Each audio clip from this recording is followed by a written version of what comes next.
My name is Kevin Berger, and I am the author of Atheism is Untenable. On this channel, I don't engage in apologetics. Instead, I apply the principles of polemics and skepticism to atheism and the claims made by atheists. This is justified nonetheless. Please like, share, subscribe, and turn on those notifications. Jesus' mythicists are faced with a considerable obstacle to overcome when it comes to the fact that Jesus of Nazareth is acknowledged to have had earthly siblings. In Galatians 1:19, Paul writes, "I saw none of the other apostles, only James, the Lord's brother." The consensus among academics is that Galatians is an authentic Pauline text. Here, Paul is referring to a living human relative of Jesus. In response to this, Jesus mythicists will often cite 1 Corinthians 9:5 to suggest that the term brother or brethren is being used in a context other than a blood relative, as a sort of spiritual brother. However, it should be noted that Mary and Joseph had at least 5 other children to whom the 1 Corinthians passage might refer: Joseph, Judas, Simon, and at least 2 daughters. See Matthew 12:46, Matthew 13:55, Mark 6:3, John 2:12, John 7:3, John 7:5, John 7:10, and Acts 1:14. Notice that even given Mark in priority, James, Simon, and Judas, and the sisters are already part of the narrative in early Christianity.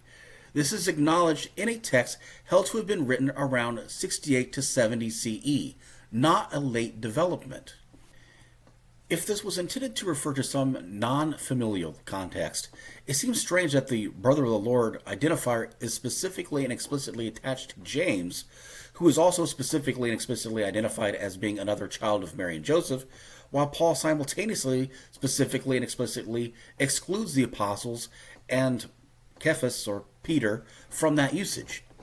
This distinction becomes even more problematic when it's taken into account that, unlike the other passages attributed to Josephus that are considered to be later forgeries and interpolations, the scholarly consensus regarding the reference to the brother of Jesus who was called Christ, whose name was James, from Jewish Antiquities 29:1, is that it is genuine. Mythicists will argue that the historicity issue appears to rely on a familial relationship, on fictions even biblical scholars agree were made up generations after the events they claim to relate, and that Paul's usage is the only historically relevant evidence. To that, my response is, prove it. 1. If Jesus of Nazareth is held to have died around 30 to 33 CE, and Mark is held to have been written around 68 or 70 CE, that's at most 40 years. To argue that this is generations later makes it seem like eons had passed between the two. It's a rhetorical exaggeration. 2, they're merely asserting that scholars agreed that these are made up, and that which can be asserted without evidence can be dismissed without evidence. Their claim is not special.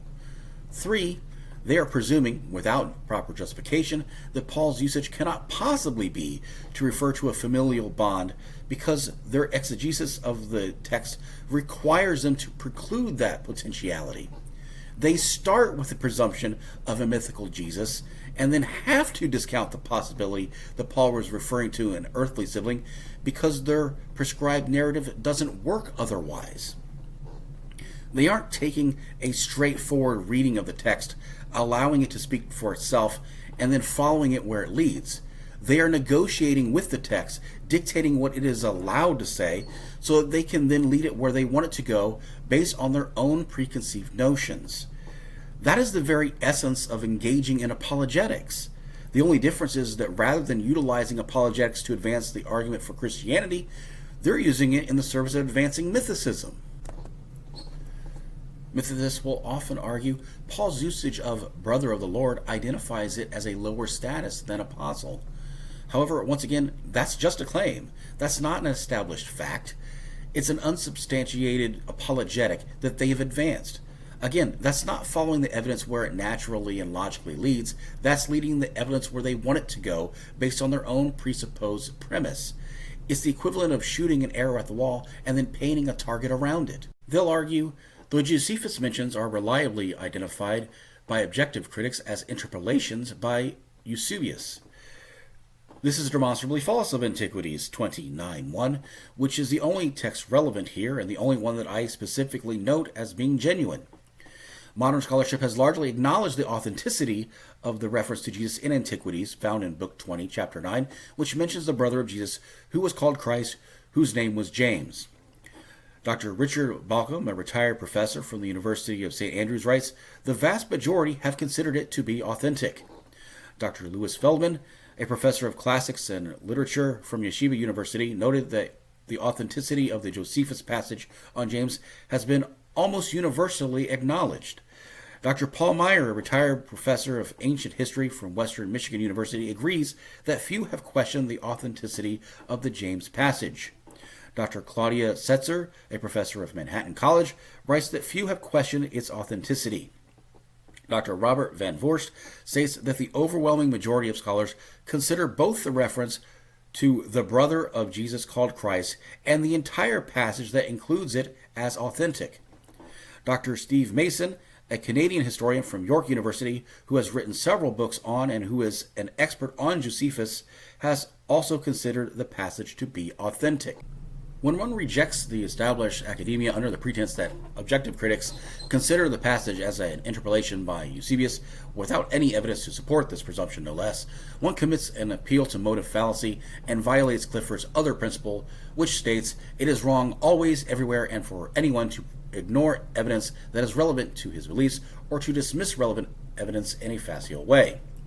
This lesser-known principle complements his more well-known eponymous principle, which states it is wrong always, everywhere, and for anyone to believe anything on insufficient evidence, which they're also violating by the presumption that an interpolation of Eusebius has taken place, not to mention accepting analogies to mystery cults in lieu of evidence that Christianity also began as a mystery cult.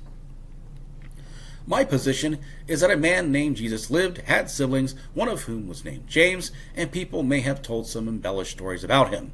This view is based on a straightforward reading of Galatians 5:19, which is held to be an authentic Pauline text, a straightforward reading of 1 Corinthians 9:5, which is also held to be a genuine Pauline text, a straightforward reading of Matthew 12:46 and 13:55, Mark 6:3, John 2:12, John 7:3, 5 and 10, and Acts 1:14, and a straightforward reading of Antiquities 29:1, for which the scholarly consensus is that it is an authentic text from Josephus.